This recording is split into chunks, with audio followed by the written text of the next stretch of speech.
Okay. As I said, just a little bit of housekeeping before we get started with the meat of the webinar. If I could ask everybody to keep your mics off while we've got our speakers on screen. That's just so we don't have to listen to your dog or cat demanding its tea, or the postman or the Amazon delivery man turning up with a late delivery. If you have any questions while the presentations are going on, please post them in the chat. They will be monitored. And we will try to put them together at the end and present them as questions to Andrew and some of our other speakers, so that they can be dealt with.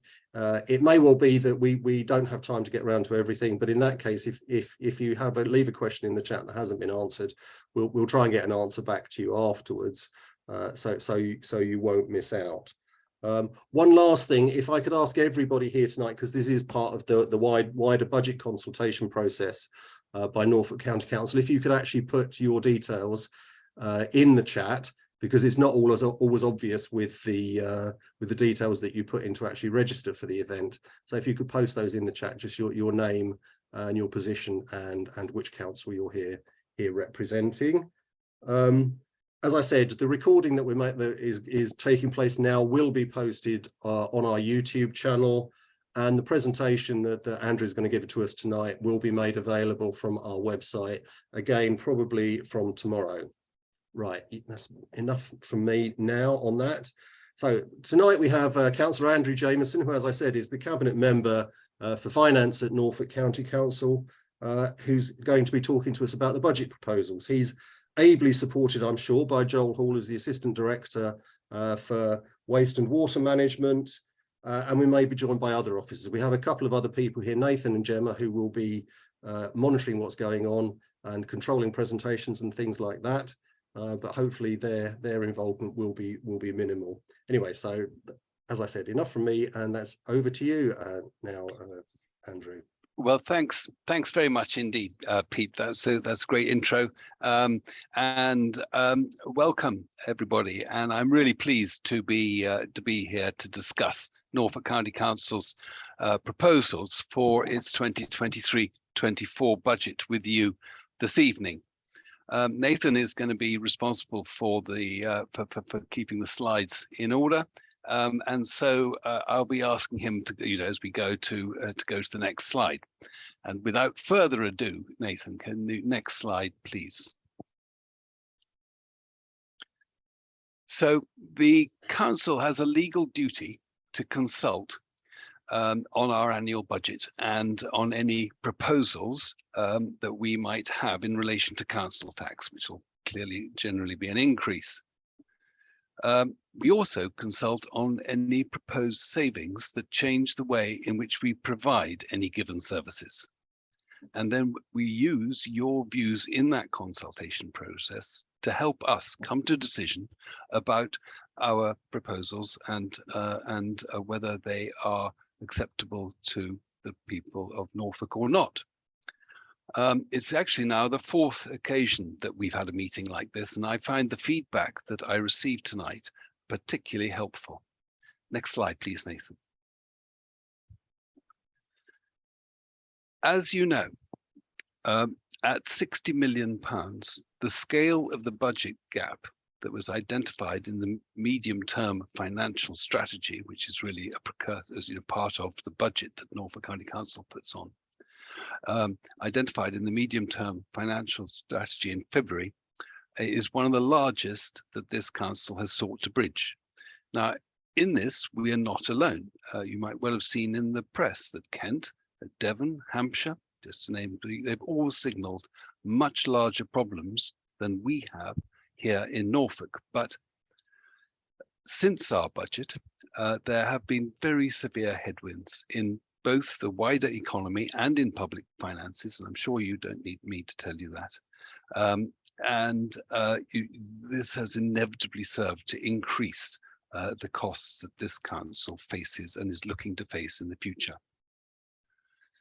I want to make it clear that, because sometimes in the struggle to balance the county's expenses with its income, and just to remind you that that we in local government have to balance our revenue budget. Not all government agencies, the NHS, just to name but one, has to do that.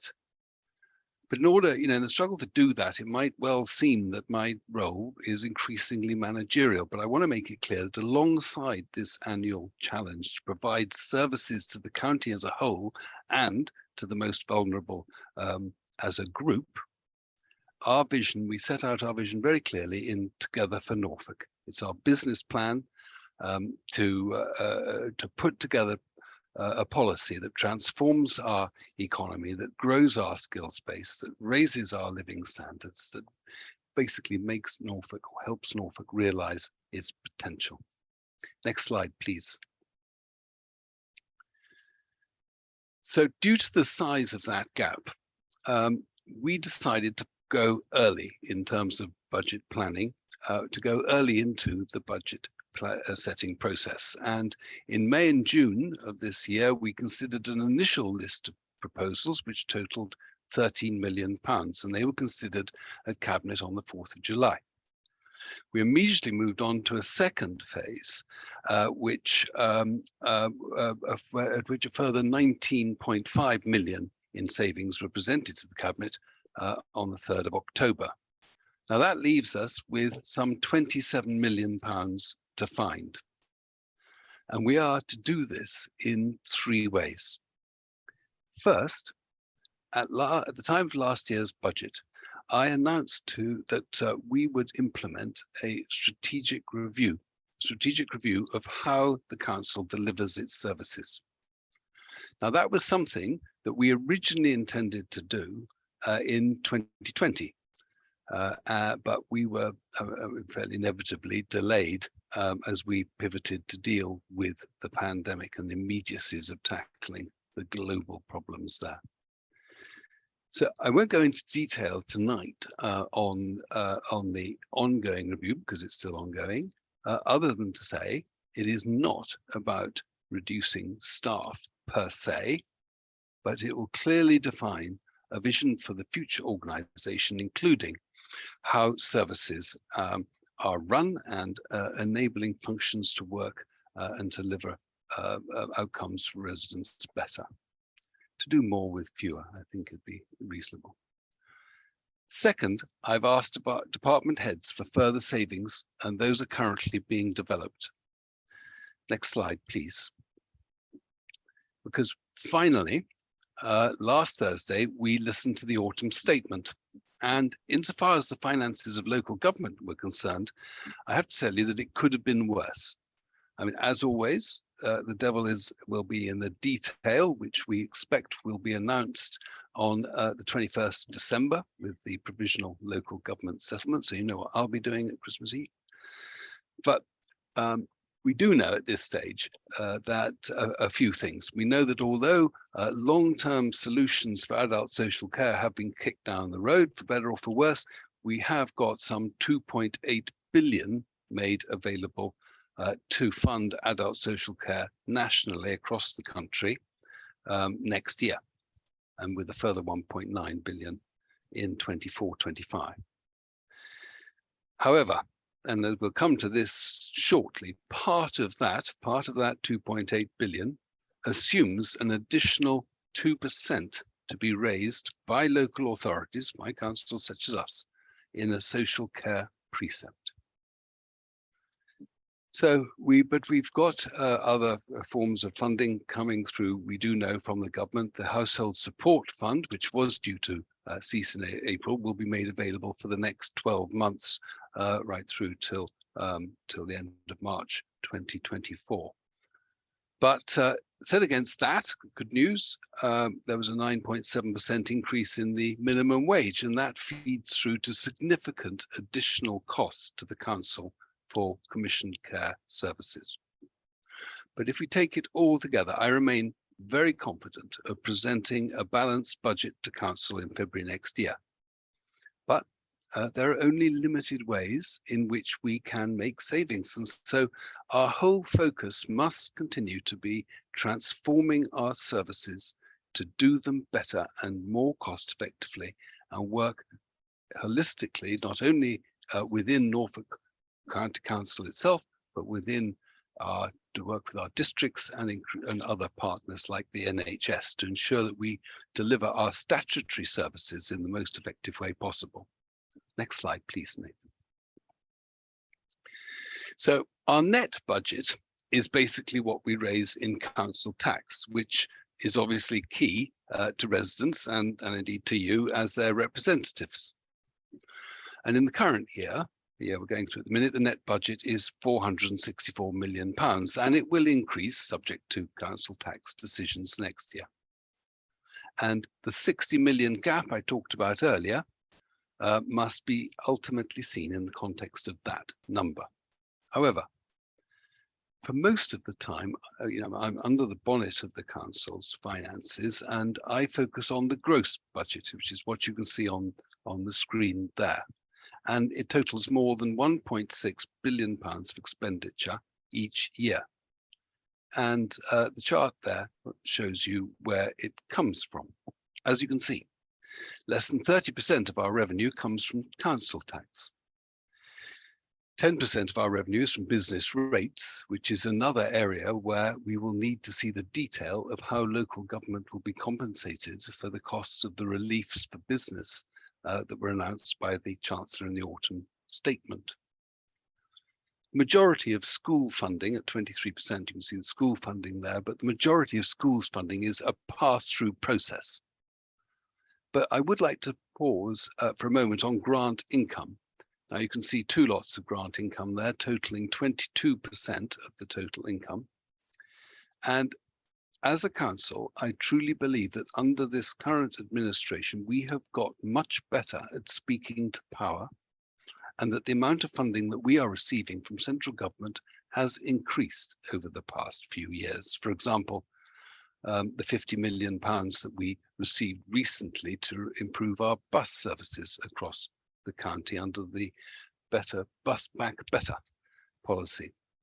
Now that we were the only local authority in the East to receive any money. Everyone bid for it. But the problem with grant funding is that it is incredibly prescribed. In the sense that it is very, very precise what you are bidding for. Which is, I will just say in passing, why I am so supportive of plans to have a county deal with government, which will not only mean that we get additional funding for economic development or environmental sustainability or infrastructure projects, but it will also mean that we will be given more discretion over how to spend the funding that we do receive. Furthermore, every other devolution deal has been followed up by a series of further iterations.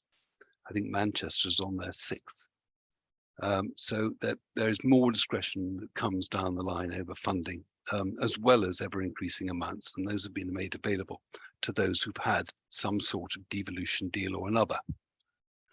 However, you should note that the county deal, or our county deal as proposed, will not lead to an additional layer of local government in the way, for example, that a combined mayor authority would. Next slide, please, Nathan. And this slide shows what the money is spent on. It's worth just noting that the direct cost of running the council is covered by the 3 small slices totaling 5%. At the top of the circle there, together with the 6% finance segment. Most of that 6% is representing the servicing of our debt. We obviously have debt building up each year in the county. We've used it to build roads, for example, to boost the economy, but also we have spent we're spending 120 million on new special educational needs facilities for our most vulnerable children. It's those the sort of things that we spend that money on. So although 30% of our revenue comes from council tax, it's vital that when we look at this segment, this map here, this plan here, that we manage these cost effectors, these spending departments really effectively, because the less well we manage those areas, applying successfully for grant funding, for example, or managing our costs, the more it obviously impacts on the council tax figure. Next slide, please, Nathan. Now here's the summary of our proposals, and we will take each in turn. I'm going to speak about the council tax and the Norfolk Record Office proposals in a moment, but then I'll ask Joel Hull to speak about the other savings in greater detail. Next slide, please. So turning to our council tax proposals, it's just probably worth reminding ourselves what they pay for. There are two types of council tax, a general tax and a social care precept. The general tax covers a whole range of services, community and environmental services, for example, which is responsible for the delivery of an enormous and diverse range of things across the county. And the only unifying factor is that they impact on residents, visitors, and businesses every day. This is an area where we've been investing recently, whether on footpaths or cycleways, or in libraries, or in a whole range of environmental measures. But it is also responsible for public health, supporting a range of enhanced post-pandemic measures to focus our support for preventative help rather than being the safety net once things have gone wrong. This is a department that also manages the measures to support local communities, such as the parish partnership, those schemes which I hope that you take advantage of, or the social infrastructure and community renewal funds, which you can bid into. For a number of years now, adult social services have been reviewing the way in which their services are delivered without reducing, indeed enhancing where possible, those services themselves. We call it the Connected Communities Programme. It uses technology, for example, to help us improve performance by capturing data to get to people earlier.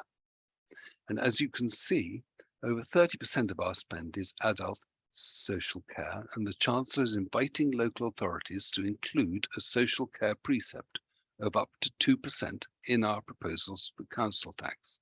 Indeed, the 2.8 billion I mentioned earlier presupposes that we do include a 2% social care precept. Next slide, please, Nathan. So our budget assumptions have been based on a rise in general council tax of 1.99%. Then, to help pay for the rising demand in the cost of adult social care, we have also assumed a 1% rise in the precept in the forthcoming year. That was what was in our budget assumptions in February this year. As you can see there on the screen, this would mean an increase of about 87 pence a week, or £45 a year for the average Band D property. So if we put on 1.99% plus 1%, 2.99%, it would mean that a Band D home would pay about £1,562 a year. Next slide, please.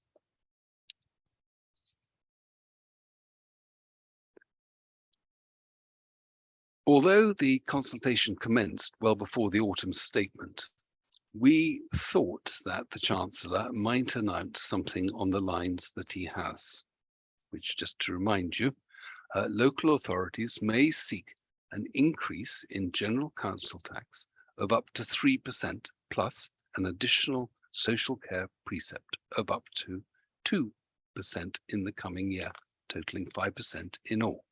So we asked residents for their comments on whether, given the current levels of wage increase, of inflation, of service demand, whether we should ask for 4.1% rather than 2.99% being the average increase recently, or indeed whether we should increase it in line with inflation, which was 10.1% when we went out to consult. It's over 11% now. And a table showing what these changes would look like is on the next slide. Next slide, please, Nathan. So as you can see, by increasing council tax by 10% would mean an additional payment of £153 a year. Average property, Band E property would therefore pay £1,670 per annum. And now I don't think that I would be prejudging the results of the consultation, which I should never ever presume to do, but if I were to say that we have not been overwhelmed by support for that particular proposal. Now, for the sake of completeness, if we were to follow government guidelines, a 5% increase would increase council tax overall by approximately £76 to around £1,593 a year. So next slide, please. So what I'd like to do now is to move on to some of the other proposals that we put out for consultation. And Joel Hull, Assistant Director at Waste Management here at NCC, has very kindly agreed to just take us through these specific proposals. Joel, can I move over to you? Yes, thank you for that, Andrew, and good evening, everybody. I'm starting here by unpacking one that may be familiar to some, and that's because this is a particular proposal it's being consulted on before, and based on the feedback, the County Council didn't take it forward as a proposal at that time. So that underlines the real nature of these consultation processes. The fact that we're looking at something here now that didn't actually take forward following a previous consultation. But if it's something that you're not familiar with, I'll explain it. So it's about reducing summer opening hours at Norfolk's recycling centres. So these are recycling centres that are provided by the County Council, and we've got 20 of these located around the county. So I'd imagine you'll all be familiar with at least one of them, but there's 20 in total. And at the moment, they're currently open from 9 o'clock in the morning till 5 o'clock in the evening in the summer, and from 9 o'clock until 4 p.m. in the winter. That recognises the fact that some of the rural locations don't benefit from the same lighting provision that some of the more urban facilities do. And the proposal is that, as it was when it was previously consulted on, that we actually harmonise the summer and winter opening hours at recycling centres, so they'd be open for the same hours all year round, opening at 9 o'clock in the morning and closing at 4 p.m.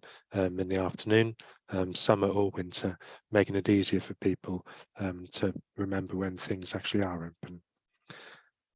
So as a proposal, who would that actually affect? Well, it would affect people that were using the site at the remaining hours, because it would obviously be condensing the amount of customers into a slightly shorter period of time. The reality is that not a lot of people, it's quite a small percentage, actually visit recycling centres just before closing anyway. Another group of people that would be affected would be those staff that work at recycling centres, because they'd be working fewer hours during the summer months. So that would then have an impact on basic salaries compared to the previous arrangements with the longer hours. So that as a proposal is estimated to save the County Council £70,000 a year. So that is the scale of a change, reducing 1 hour to generate that scale of what is a considerable saving. So hopefully that's brought that proposal to life. And Nathan, if you go on to the next slide, I'll go on to another one that's maybe more significant. And this is a proposal to close all Norfolk's recycling centres on Wednesdays. So you'll remember on the previous slide, I mentioned that the County Council actually has 20 recycling centres. That's one of the largest networks in the country. And currently 14 of those are open 7 days a week, with the remaining 6 being part-time sites open from Friday to Monday. And as it had picked up from the previous slides, the opening hours for those is 9 to 5 in the summer and then 9 to 4 in the winter.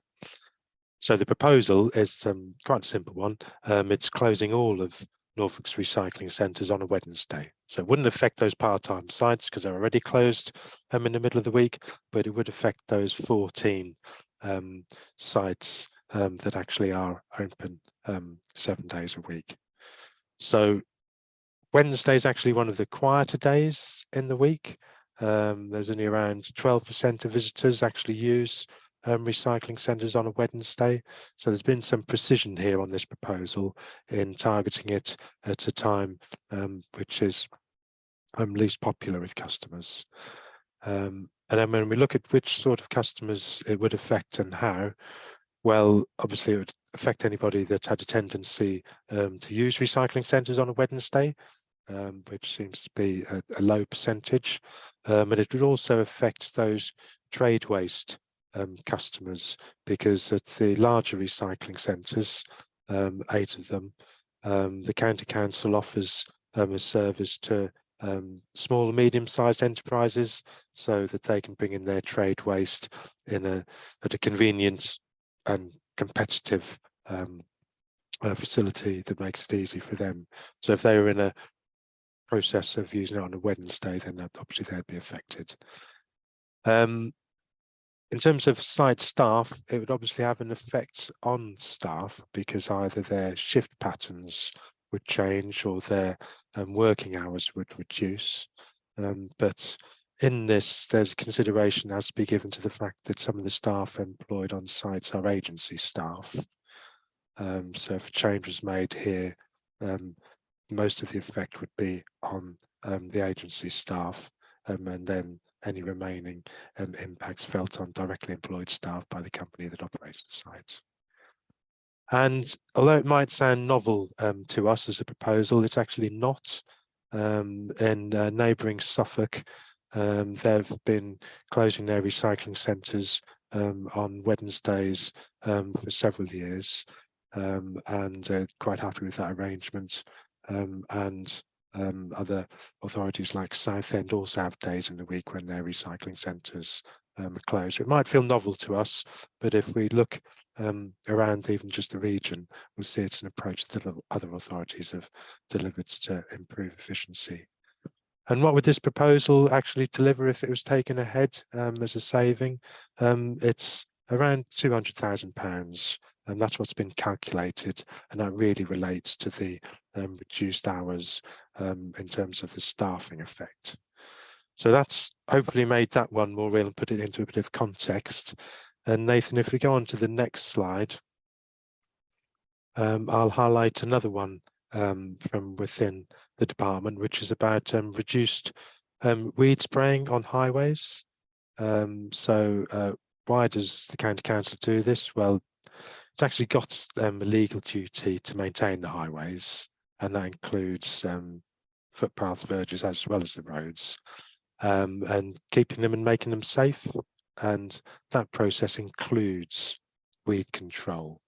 So at the moment, what normally happens is at some point between May or June, the first spray treatment is delivered in those areas where it needs to be targeted. And then that's followed later in the season, in the summer, somewhere between July and August, by a second spraying round. And that's targeted on those areas on the adopted roads and pavements. And it's targeting specific things like thistles or ragworts, brambles, nettles, and what have you on the highway. So the proposal is that the contractors treat that network based on a schedule where weed growth is an issue, and that the amount of controlled treatments is reduced from 2 across the county to 1. So it's quite a simple proposal to conceive. It's basically reducing the treatment from 2 phases a year down to 1. So who would be affected? Well, it would affect those adopted roads, those parts of the highways and pavements that are part of the adopted network, and could in those areas make them less visually appealing, because it might be that weeds were more visible and prominent for a bigger part of the year than maybe they are now. It could also lead to the spreading or the quicker spreading of weeds, because they might be in flower and able to spread their seeds more easily, or could lead to damage to surfaces that need to be repaired when they've got a more tenacious grip on the location where they've established themselves. In terms of safety impacts, it's not considered that this is leading to any direct adverse effect on safety impacts. So that's clear. This is more about visual amenity impact linked to any minor issues around damage. So what will the proposal save? Well, this is another significant one. This one would save something of the order of £130,000 starting from next year. So that's another large proposal. And if I go on to the next slide, there's one about reduced hours for the Norfolk Record Office. So similar to the reduced hours for the recycling centres in some respects, but this one's slightly more nuanced. So what happens now? Well, the Record Office is a place where we collect and preserve our archives. So that's things that relate to the history of the county, and also makes them available for consultation for people to visit and look at from across the world electronically.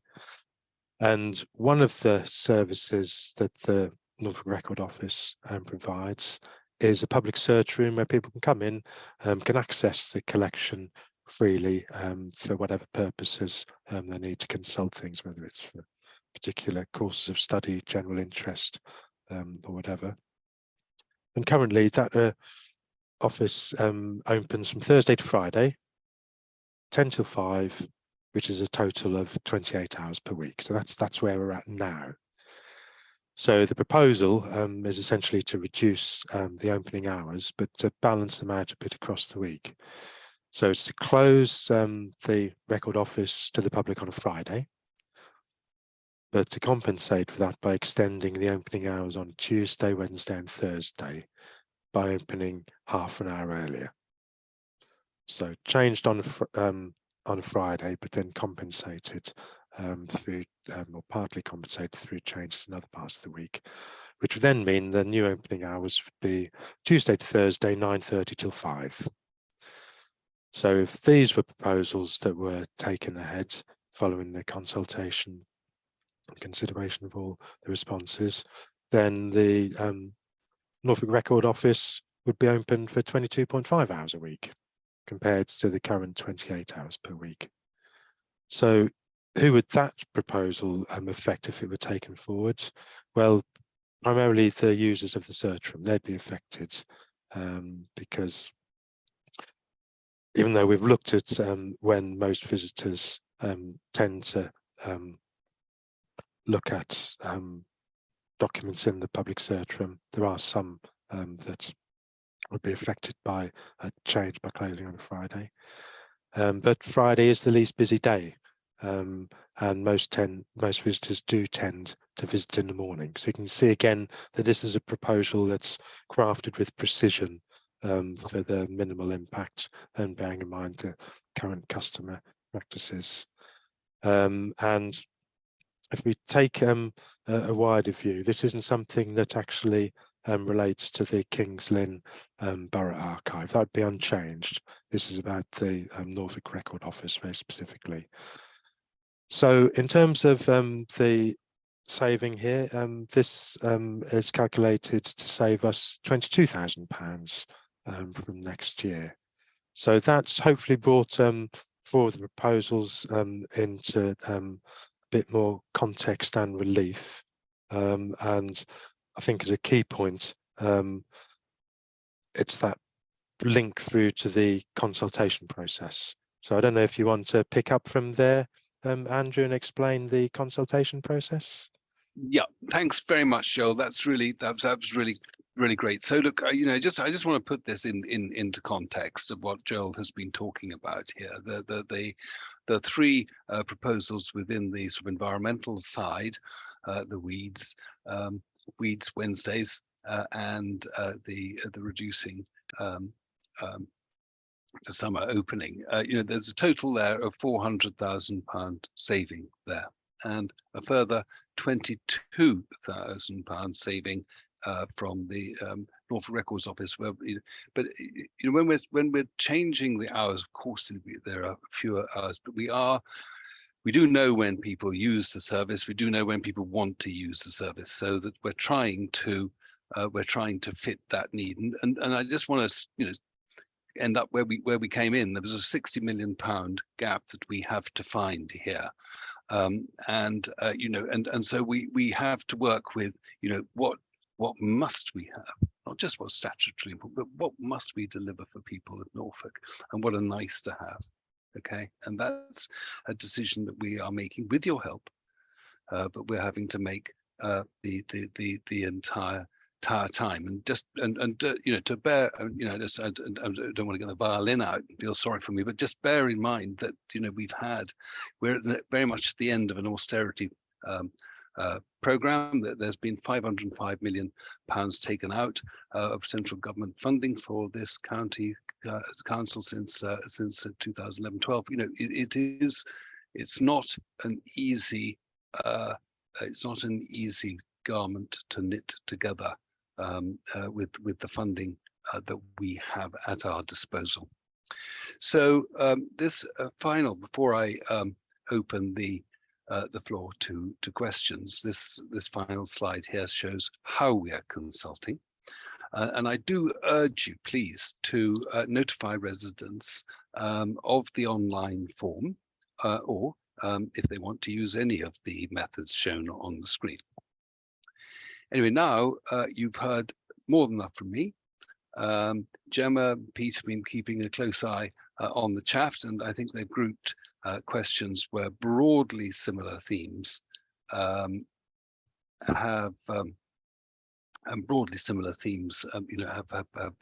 come together. So if we do not get to you for whatever reason, you have further thoughts afterwards, just please email me or Pete or Nathan, and I will I will answer any further questions.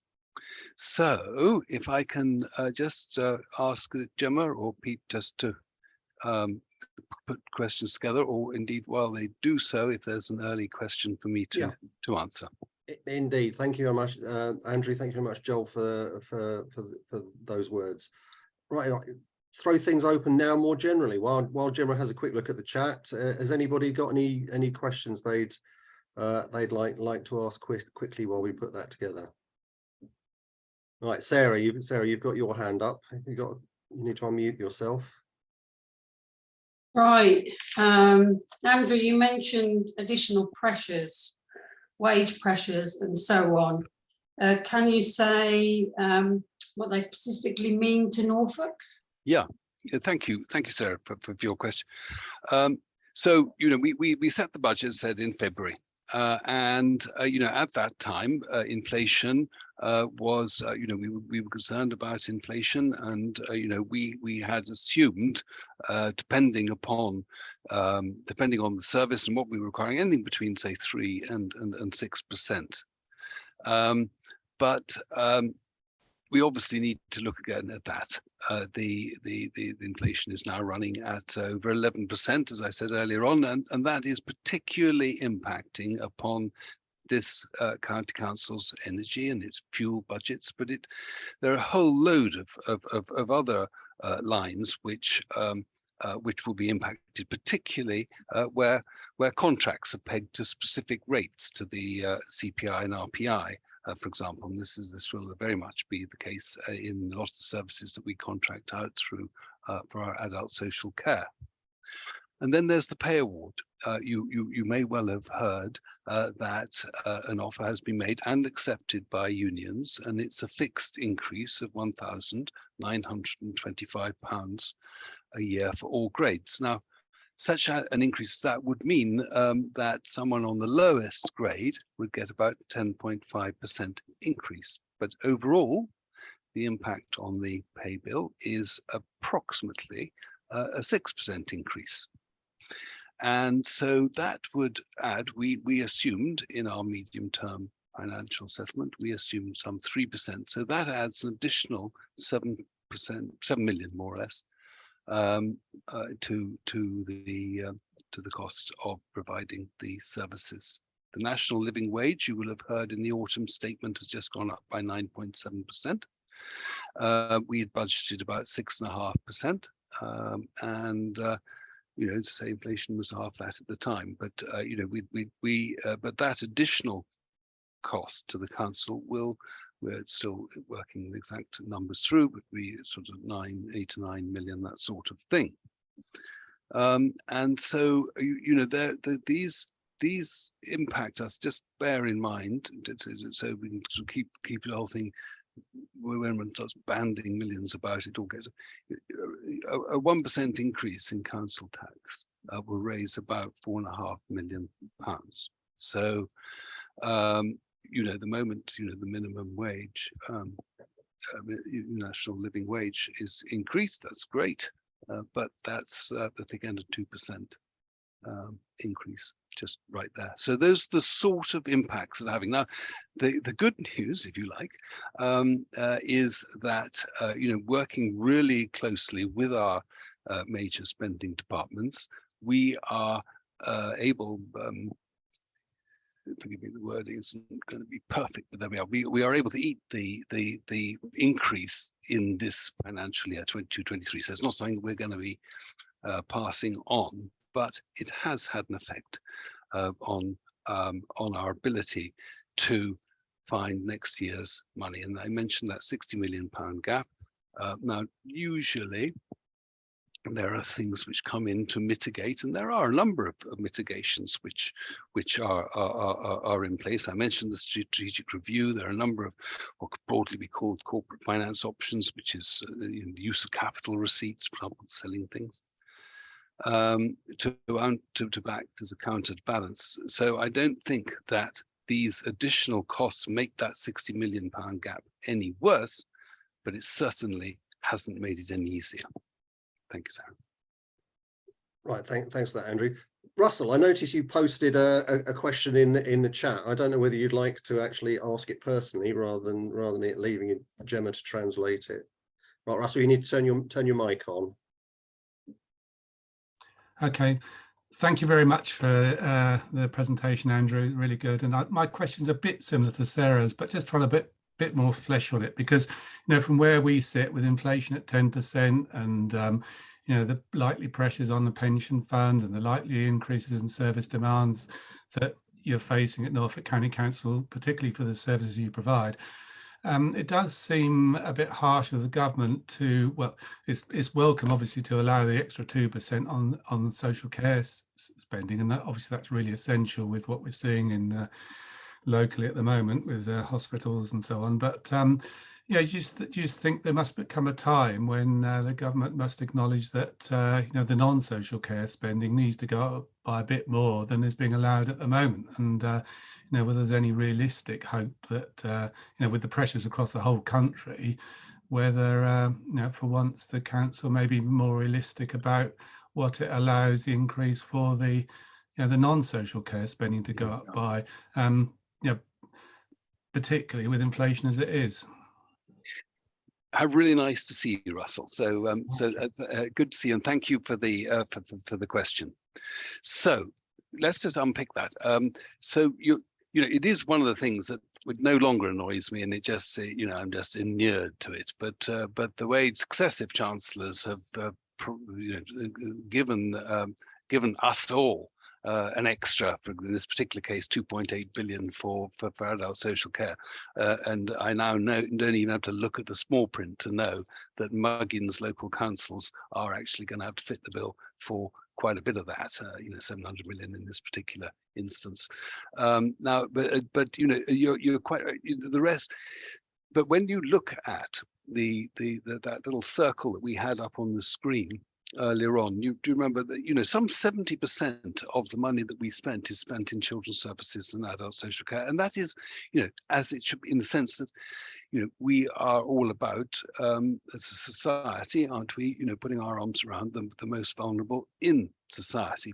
But it does mean, of course, that for the majority of people, we are spending that other 30% on that whole range of services that we use every day, the footpaths that we want to walk up and down, the roads that we don't want to have potholes in, and I think it's very much Joel's department who are, I think, as engineers inherently, they are extremely effective in using technology and thinking how to do things different. But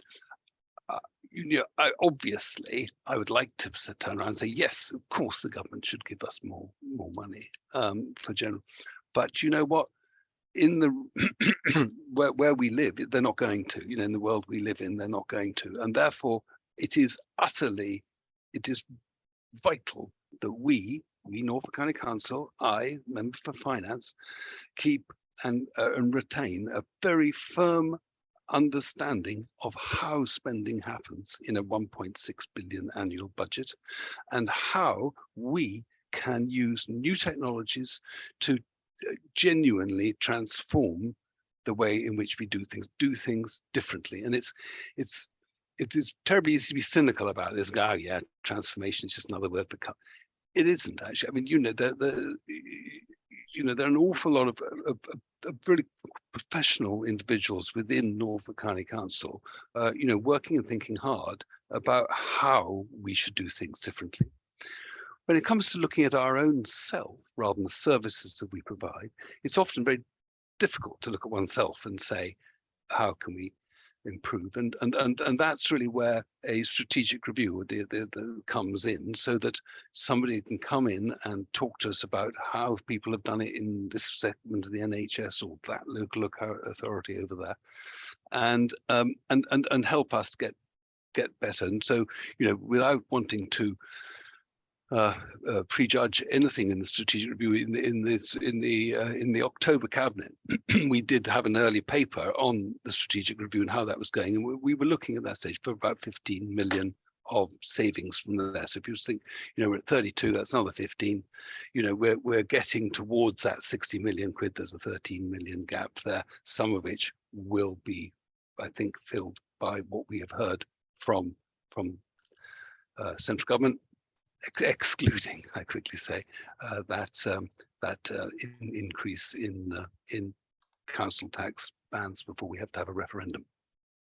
So a rather long-winded answer to your question, Russell, but I hope that sort of covered off a number of points there. Yeah, you want to follow up, Russell? Quick follow-up, Andrew. Really grateful for all the work you do and have been doing for years, and I know transformation has been going on with the Norfolk County Council for years, and you've been doing it, and it is important. But my point really was, it's not about getting more money from central government.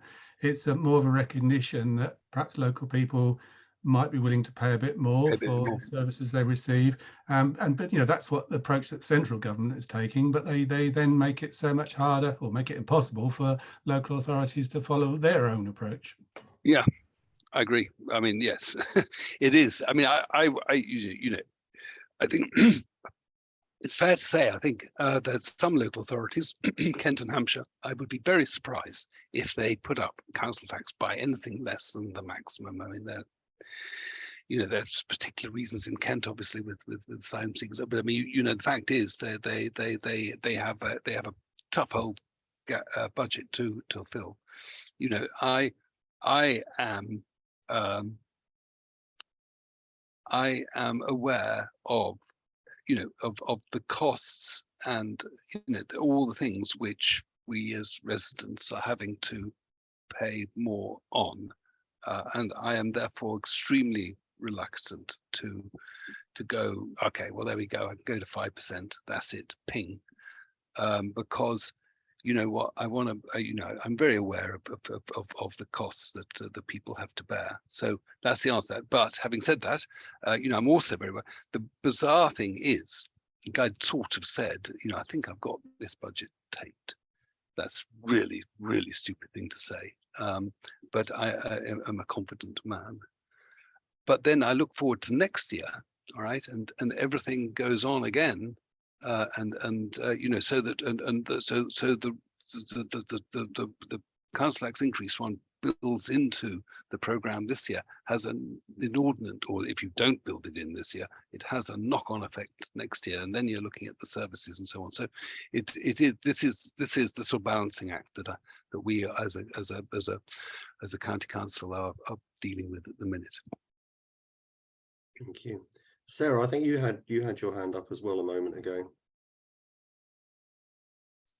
It's just a follow on from what you said, really. Does this mean, Andrew, that there was going to be cut into services within adult care? No. I think adult social care is a really, I do apologise if this is all a bit niche. I just find this whole business of local authority and local government and how we stitch these budgets together increasingly fascinating. And one of the major parts of that is adult social care reform. And so, I was disappointed, to say the least, to know that we're in for another 2 years of hand to mouth from adult. But I was very taken by the fact that Norfolk County Council was tagged, or Norfolk really I should say, was tagged 3 times in the Chancellor's speech, once about county deals, but also about the fact that Patricia Hewitt, who's a Norfolk resident, is going to take the Norfolk ICB, the new combined commissioning group for the NHS, and work with other stakeholders, they're called Norfolk County Council, districts and so on, to think how we can deal with the problems of essentially discharge problems. A lot of the problems associated around hospitals are, of course, in discharge. A lot of problems about that are there's nowhere for adult social care to take them, or that there's not enough prevention work being done beforehand to stop people getting into hospital in the first place. And necessity is your mother of invention. I'm in some really interesting, albeit early, conversations, with those different stakeholders to look at how we can perhaps put a much more joined up adult social care and preventative primary care, so that you have primary community social care as a sort of much more knitted together. Now, I think that's so just as a resident of this fine country, that would be a much better. I'd feel much more confident as I grow steadily older, which of course I am. I would feel much more confident about the way in which people are looked after under that. So, it is really difficult, and we've had adult social care reform, flagged to us forever, and so it is disappointing. But what, I can sort of see, I can see the sort of movement in the background, which is encouraging. So thank you for that question. Right, has anybody else got any questions? You can either wave your hand on the screen or put your virtual hand up via the software. Okay, if nothing's coming up there, I've got one briefly, Andrew, which is a slight diversion, but you did mention it, which is the proposals or suggestion about devolution, and so when you think that we might see some firmer proposals about that, and whether you have any rough ideas about at the moment about the impact might be either on next year's budget, if there may be some expenditure necessitated by that process, or indeed in future years' budgets. Well, it's a great question, Pete. Thanks. So let's deal first of all with whether it'll help next year's budget. No, it won't. So all the things that I've been talking about this evening, or the 30% of that 1.6 billion that we spend on adult social care, the chunk that we spend on children's county deals won't help that one iota. And on one level, you might say, "Ooh, well, it's not very interesting." So what it is in terms of new money, there are a number of different pots, but the largest would be an additional £20 million per annum over the next 30 years. So you're thinking 20 million quid a year when you've got 1.6 billion, but it isn't. I would not look at it like that. I've got a 1.6 billion budget, which, as you can see, is quite a tight thing to build together, so that any additional money is exactly that. It's an additionality. And what's more, that 20 million, about 60, I think 60% will be 60 to 65. It hasn't been, because we haven't ultimately pinned it down with DLAC yet. 60 to 65% will be capital, and the balance revenue. Sorry, 65% will be revenue, the balance capital.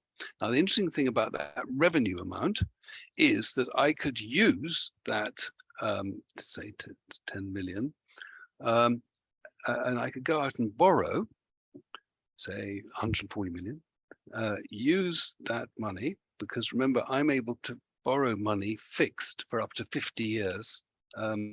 Last year, last August anyway, I was borrowing money fixed for 50 years for 1.8%, which meant, which was why we were building, where we said 120 million set aside to build the new SEND homes, for example. Even now, there was a hiatus, as you know, in September, but things calming down a bit now. You can be borrowed around 4%. So if you assume a 4% interest rate, and then you also obviously have to pay the money back as you go, so you have to set aside money for that. I can still borrow about 140 million on that 10 million. Now, that means that I could do really quite an interesting and a real infrastructural series of infrastructure. So suddenly, I'd be able to go miles quicker with keeping all our footpaths going, and then building new cycleways, for example. We put 900,000 quid into building the new footpaths and cycleways, which we announced under the Platinum Jubilee thing, for example. But we do so much more.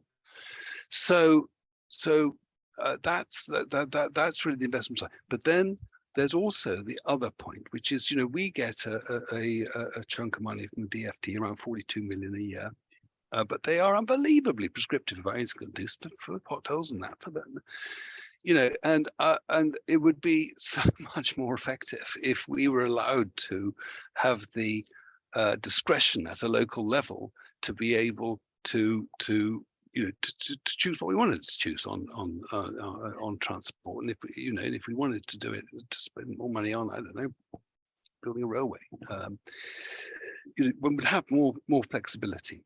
So I am very keen on the county deals, and I hope Suffolk are just about to sign, I think, from what I heard, and we are busy negotiating away. But at least Norfolk is in the front line, not Yeah.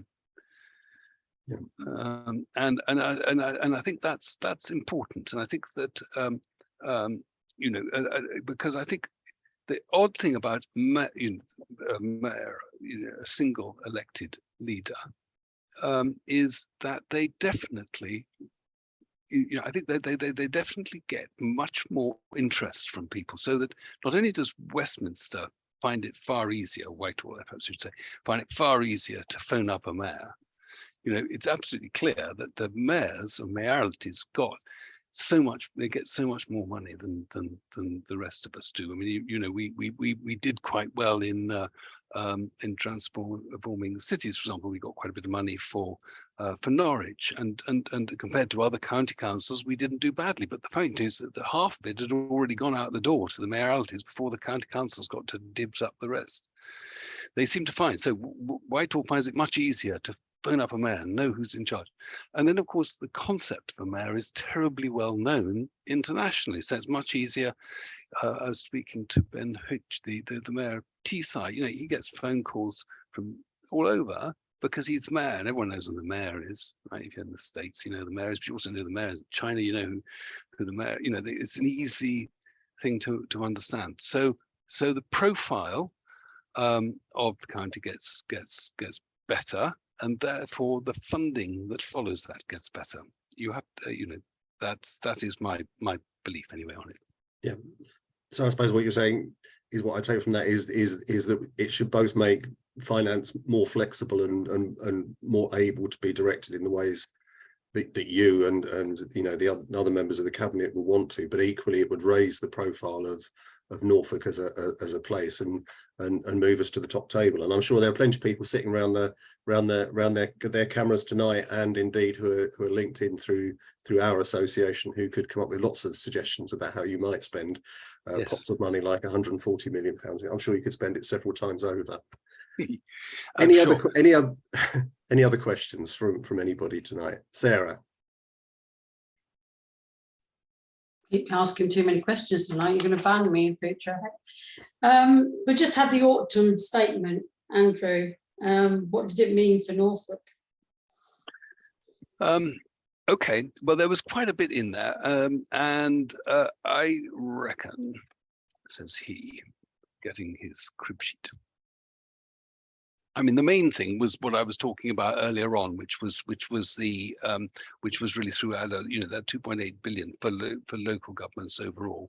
That was probably the main thing that was flagged in the autumn statement, and certainly, you know, the thing that I have focused on so far. And then so then that additional billion though that we saw in the household support fund come through too, because that was due to run out at the end of March, and you know, through the Norfolk Assistance Scheme, we're really putting quite a lot of money to work for the most vulnerable people in our community, and that is the way in which we have dealt with the household support fund. So the fact that that is being extended through for another year, it was an enormous relief to me, because you know, that as things become much more pressurized, we're going to see more people using that, but then there's that pressure of the national living wage, you know, up to £10.42. That's a big old hit for us, and the uncertainty that I mentioned earlier on, you know, we're talking about business rates,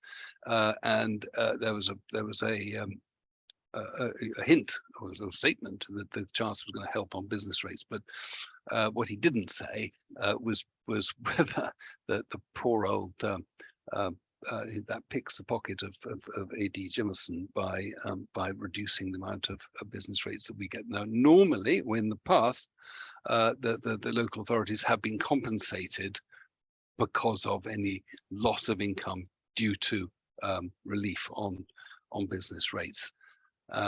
But you know, those were the but he didn't actually mention that this year.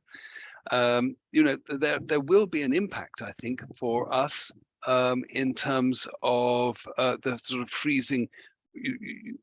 There's been suddenly fiscal drag is suddenly a buzzword that we all know what it means, but one of the ways in which it impacts us here in Norfolk County Council will be the freezing of national insurance thresholds. To be honest with you, you know, I've got a team looking at that right now, but there will be an impact on us over the medium term on that. Those are really the main direct effects that we see. What we always have to wait for in local authority land is the provisional settlement, the local government provisional settlement. And when I first started doing this, it come early December. It's come later and later and later. As I say, now it's going to be 21st of December. When we get to know in detail, what, and I bandy a billion numbers about what that means when it comes down to little old Norfolk. Although I have to say that I had never got that far wrong by using 1.7 to 1.8%. So of whatever number they talk about nationally. Okay, thank you. Those are the main things. Thank you. Anybody else? Anybody with a hand? Any questions they'd like to ask? Okay. Well, I can hear you're obviously all keen to get away now. So I'll call the meeting to a close and say thank you very much to our speakers tonight, to Andrew and to Joel, and not least of all to those of you who've stayed with us to the end and taken part in this evening's meeting. If I can just reiterate again, there are a number of channels by which you can respond to these proposals, and do keep your eyes out for any amendments to that. We will be, as I said, posting the presentation on our website, so it will be possible for anybody to respond to the budget. And if you have any questions, so after you leave here tonight, or if after, as I said, you have a burning desire and going back and watch it again and something occurs to you on the second watching of tonight's talk, then do by all means pass those questions through to us here at Norfolk ALC, and we will pass them through to Andrew and Joel and their people, and try and make sure that you get a response to that, and that any views you have are heard. And by all means do pass those contact details along to other members of your council or to neighbouring parishes and towns. And indeed encourage residents and businesses to respond, because it's not just for those of us actually directly involved in the parish movement and town councils to respond, but it's for everybody to respond to this, because it does affect us all. Anyway, so once again, thank you very much, and I'll now allow you all to get off to the rest of your evenings, and do please enjoy those. And hopefully we'll see you again. Do watch out for our future webinars. We've got one next week I will mention on tree planting and maintenance, and then the week after we have another one where we have the Police and Crime Commissioner and the Chief Constable coming along to talk to people about policing in Norfolk. So if you're interested in either of those subjects, those are available to register with through Eventbrite in the same way that you registered with this one. Anyway, I'll stop now and say thank you once again, and hopefully see you all again soon, and cheerio. Thank you very much indeed, and goodbye, and thanks very much. Particular thanks to you, Pete, to Gemma, to Nathan, and particularly to Joel as well. So thanks very much, Sarah, and really nice to see you too. Okay, thank you. Bye-bye. Thanks for your time, everyone. Have a good evening. Okay.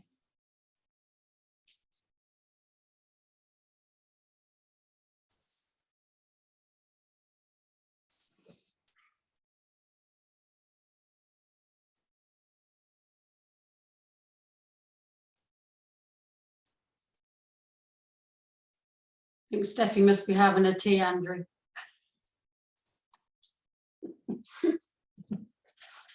So she's nice. That's very nice. Anyway, look, thank you very much, guys. Don't think there's much to do in terms of a wash up, but I think that all went fine.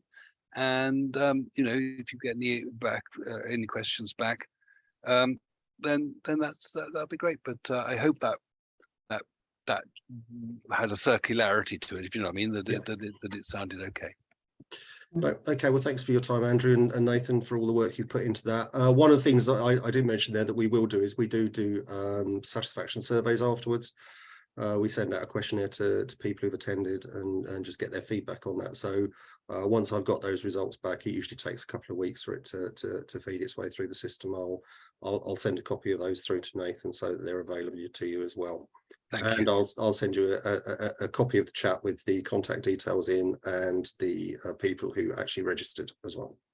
I've been keeping a log. I did direct 3 or 4 that didn't put in, but didn't get any reply from half of them. But well, we'll try and go through our CRM and see whether we can. We'll track them down. They won't get away from us that easily.